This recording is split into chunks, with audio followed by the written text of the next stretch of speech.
Welcome to Donmar TV News Channel. Today's presidential schedule took the chief executive to his neck of the woods down south to lead inauguration rites for a cancer diagnostic and treatment facility where his fondness and compassion for kids was in full display.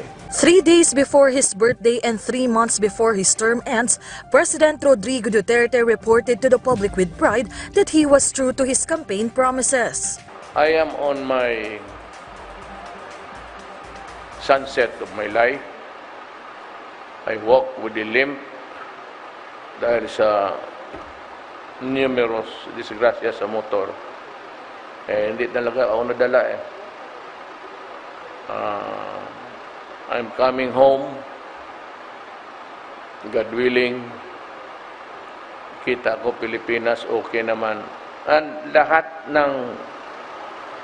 ng sinabi ko sa tao gagawin ko. Sabi ko, law and order, droga, kasi galit talaga ako. Universal healthcare, education, libre na ngayon. Irrigation ng mga farmers, wala na, wala bayad, libre na. Infrastructure, makitaan man ninyo. The chief executive shared this when he graced the inauguration of the Cancer Diagnostic Institute building and Cancer Treatment Facility building of the Southern Philippines Medical Center in Davao City. I am confident, together with the devotion of the medical frontliners, this project will make a long-lasting and life-changing impact in the healthcare sector and in the lives of the generations of Mindanao. On top of this, the president also had a meet and greet activity with some cancer patients in the hospital. One of the kids even gave the chief executive a birthday gift, which truly touched the heart of President Duterte. Kung hindi lang naman mga bobo, kayong lahat, ito ang diretsang matapang na pahayag ng well-known professor from University of the Philippines na walang iba kundi si Professor Clarita Carlos sa isa sa mga supporters si Vice President Leni Robredo kung saan ginagawa nito ng chismis at tila sinasabi na bias daw siya kung magtanong sa ilang mga presidential candidate nung nakarang SMN News presidential debate. Ito ang viral video na pinuputak ni ngayon ng samot-saring komento sa mundo ng social media matapos niyang salansangin ni Professor Clarita Carlos ang ilan sa mga taga-opposition na tila idinidikit ang kanyang pangalan sa pagiging bias at tila may kinakampihan raw o kinikilingan. Diretsang sagot ni Professor Clarita Carlos ay hindi mo daw niya kasalanan kung marami ang ating mga kababayan na naniniwala sa kanyang kakayahan na magtanong bilang panelist sa nasabing presidential debate. Dagdag pa di mo na nasabing UP professor ay kung inaakala raw ng kampo ni Vice President Robredo na nadagdagdagan ng kanyang nasabing boto ay tila dito daw di mo sila nagkakamali. Sadyang matatalino na daw marami sa ating mga kababayan at mulat na sa katotohanan na hindi di mo lahat ng kailangang paniniwalaan, lalo na ipagkakalat mismo ng ilang kakamping ni Vice President Robredo na 90% daw ng mga taga-UP ay maka-anti-Marcos.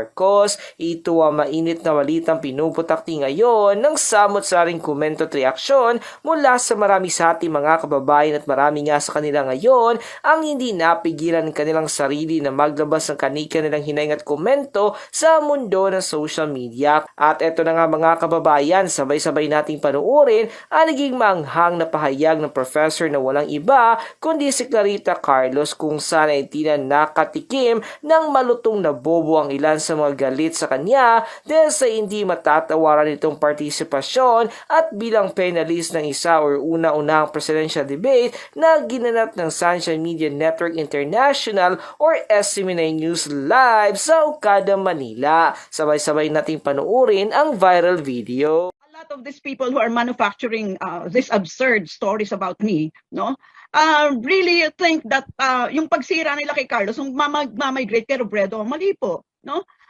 Kayo, lalo na meron ng mga colleagues dito sa UP, pag nag-cross kayo ng line, nag-cross kayo ng line. And sana, if you had the audacity to shoot off your mouths na wala kayong data, then Alamin niyo yung consequences ng action ninyo, no? Meron pang isang bobo diyan na nagsabi na 90% daw ng universities anti-Marcos. Saan kaya niya kinuha yung number na yon? Hello, alam mo ba, kayo bilang guro, purveyor kayo ng ng hindi totoong dapat tumiwalag na kayo sa pagtuturo eh. Isa pang parte noon, 'di ba, nung unang briefing namin sinabi sa 10, si Faisal lang sa si Montemayor ang hindi nag-confirm. So that means 8 yung nag-confirm. Ngayon, hindi naman sila nag-link sa amin later on, bababa yung number. So siyempre, alam mo naman ako, chismosa ako, nagpurirat ako. Sabi ko, kasi sila nanggaling din sa kanila, merong isa doon, huwag na natin banggitin, hanggang sa huli ton, talagang pinaasa niya yung network na a-attend siya. Pero ang hinihingi niya, advanced questions na hindi mabigay ng network kasi wala eh. There are no advanced questions and alam mo, nag-withdraw siya the day before. Kaya galit na galit yung network kasi pinaasa sila na huwag na nating banggitin. I'm sure ton, alam mo kung sino yun. A lot of these people who are manufacturing these absurd stories about me, no, really think that yung pagsira nila kay Carlos, yung mamigrate kay Robredo, mali po, no? Kayo, lalo na meron ng mga colleagues dito sa UP, pag nag-cross kayo ng line, nag-cross kayo ng line. And sana, if you have the audacity to shoot off your mouths na wala kayong data, then alamin niyo yung consequences ng action ninyo, no? Meron pang isang bobo diyan na nagsabi na 90% daw ng universities anti-Marcos. Saan kaya niya kinuha yung number na yon? Hello, alam mo ba, kayo bilang guro, purveyor kayo ng ng hindi totoong dapat tumiwalag na kayo sa pagtuturo, parte noon. 'Di ba, nung unang briefing namin sinabi sa 10, si Faisal lang sa si Montemayor ang hindi nag-confirm. So that means 8 yung nag-confirm. Ngayon, hindi naman sila nag-link sa amin later on, bababa yung number. So siyempre, alam mo naman ako, chismosa ako, nagpurirat ako. Sabi ko, kasi sila nanggaling din sa kanila, merong isa doon, huwag na natin banggitin, hanggang sa huli ton, talagang pinaasa niya yung network na a-attend siya. Pero ang hinihingi niya, advanced questions na hindi mabigay ng network kasi wala eh. There are no advanced questions and alam mo, nag-withdraw siya the day before. Kaya galit na galit yung network kasi pinaasa sila na huwag na nating banggitin. I'm sure ton, alam mo kung sino. A lot of these people who are manufacturing these absurd stories about me, no, really think that yung pagsira nila kay Carlos, yung mamigrate kay Robredo, mali po, no?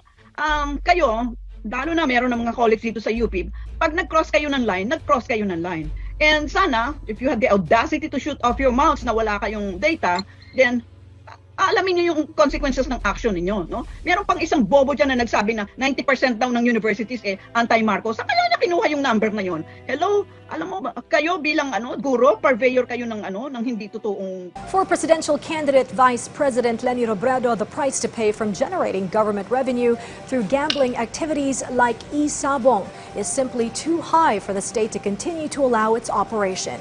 The operation of e-sabong or online cockfight should be suspended. Presidential candidate and Vice President Leni Robredo said this in her appearance at the Candidatos, the presidential series. She urged authorities to expedite the investigation on the missing cockfighters and expressed her concern as many young people now have access to gambling. Hindi worth ng kahit anong laki ng government revenue kung ang kapalit nito pagkasira ng ordinaryong Pilipino. Paniniwala ko talaga, kailangang isuspend na to at the soonest possible time. With regard to economic recovery, Robredo vowed to focus on helping the micro, small and medium enterprises or MSME as these are considered the economy's backbone.